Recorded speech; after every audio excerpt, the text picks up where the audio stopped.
Hello everyone.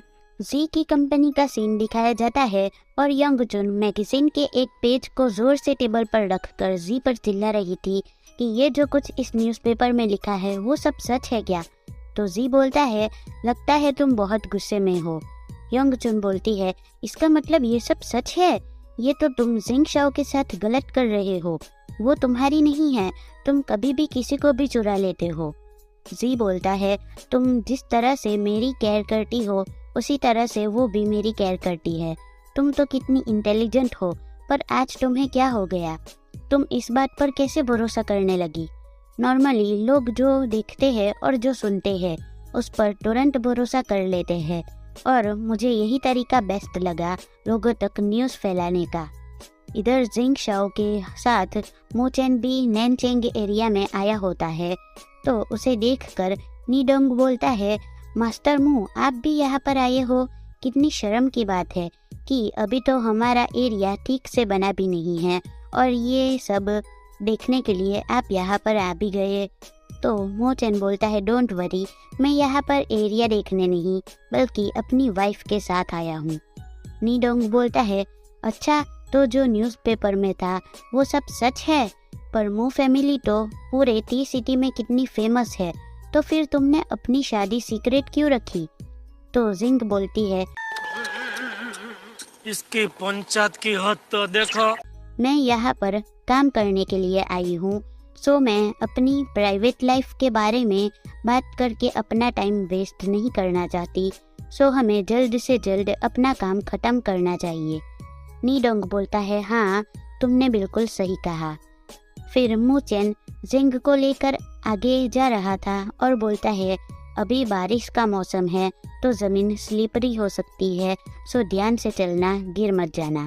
तो जिंग बोलती है, अगर मैं गिर भी गई तो मेरे पास तुम तो हो ही ना मुझे बचाने के लिए।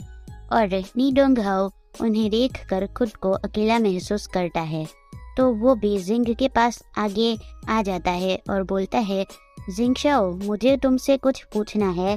मैंने इस डिज़ाइन के बारे में बहुत रिसर्च किया पर फिर भी मुझे कोई ढंग का आइडिया नहीं मिला, सो ये बहुत ही सिंपल लग रहा है, तो क्या तुम इस डिज़ाइन को कंप्लीट कर सकती हो?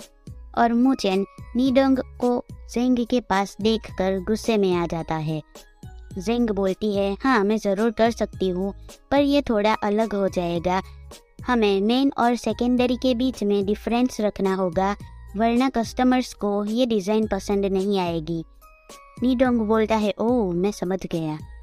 तभी पीछे से कोई बोलता है, पेड़ गिरने वाला है, सब वहाँ से दूर हो जाओ। और उस पेड़ के पास जिंग शाओ और नीडोंग हाओ ही होते हैं। नीडोंग हाओ जिंग को पुश कर देता है, जिससे जिंग मो चेन के पास चली जाती है और वो पेड़ नीडोंग हाओ पर गिर जाता है। और उस पेड़ के गिरते ही वहाँ पर लोगों की आवाज़ आने लग जाती है कि बॉस बॉस मास्टर नी। फिर हॉस्पिटल का सीन दिखाया जाता है। नीडोंग हाओ बोलता है, जिंग शाओ क्या तुम मेरे गाँव पर दवाई लगा सकती हो? ये नर्स बहुत ज़ोर ज़ोर से दवाई घिस रही है और इस नर्स का हाथ थोड़ा हैवी होता है। मो चेन बोलता है, लाओ मैं तुम्हारी हेल्प कर देता हूँ, तुमने मेरी जिंग शाओ को बचाने के लिए अपनी लाइफ को खतरे में डाल दिया, तो मैं तुम्हारे लिए इतना तो कर ही सकता हूँ। फिर वो फर्स्ट एड बॉक्स पर अपना हाथ जोर से रखता है, जिससे नीडोंग हाओ डर जाता है और वो नीडोंग को दवाई लगाना स्टार्ट कर देता है। वो उसे बहुत ज़ोर ज़ोर से दवाई लगा रहा था और बोलता है, मैं कर रहा हूँ तो तुम्हें दर्द तो नहीं हो रहा है ना?